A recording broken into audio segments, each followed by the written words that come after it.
Tengok komen. Tengok. Sedap. Komen sebagai nama. Okey. Nampak mentah aja Pak Din punya SG1 nampak SG1 Pak Din mentah aja. Tapi komen okey boleh makan Alright. Macam sangat masak dah. Tengok ni isi dia. Okey, tapi pastikan tanam SG1 follow pembajaan yang betul. Kalau tidak kemungkinan ada resilitas. Ada resilitas tak? Tak ada. Tak ada Tak ada. Jadi kita pun yang MD2 yang mentah pun tak selidas. Ya, tak ada. Okey. Saja aku nak bagi orang lain. Assalamualaikum dan selamat pagi. Hari ini 20 hari bulan 12 2025. Okey. Ini adalah contoh nenas SG1. Hari ini pagi ini Pak Din dah petik. Ada satu biji ni. Memang Pak Din buat percubaan saja. Kulitnya hijau Kulit dia hijau tapi dah tua. Bila kita cek break tadi dalam 20 poin berapa tadi persen dia punya break. Memang manis alhamdulillah nenas ni. Tengok isi dia. Pak Din hijau lagi, nenas Pak Din dah break dia 20. Biasanya 17 ke 20 tu biasa Pak Din belega lah untuk nenas ni. Clean lah. Sekejap kaya. Okey. Okey. Hijau kita test break dia. Boleh? Boleh. Masamnya tu.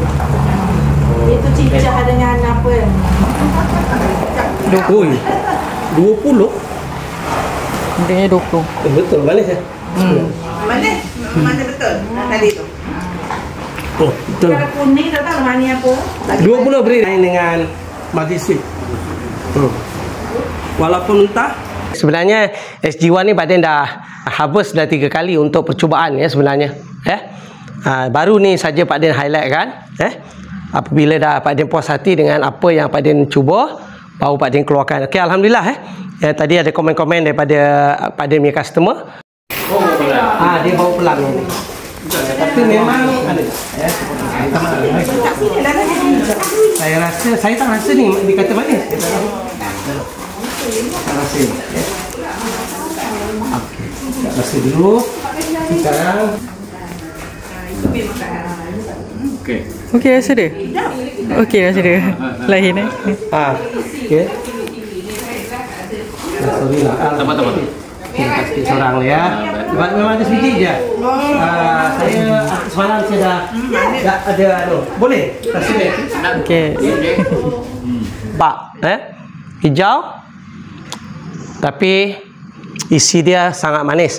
Ni berat nenas ni adalah 1.9 kilo. Alhamdulillah mineral di daerah Sabak Bernam, buah manis tapi dengan syarat pembajaan yang betul. Pembajaan betul dan buahnya tak lidas. Tak lidas ni tak lidas. Tengok Ada sebiji je ke? Ada sebiji je. Lagi tinggal. InsyaAllah tunggulah yang lain. Ni Pak Din cuma semua adalah percubaan Pak Din tanam untuk percubaan je. Tengok ni. Oh, cantik. Tengok cantik isi dia. Bau dia pun bau macam pelam. Ini masih mentah lagi masih kulit hijau. Tapi insya-Allah breaknya 20. Potong. Makan.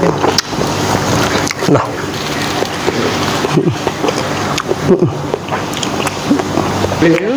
Hijau. Isi dia. Isi.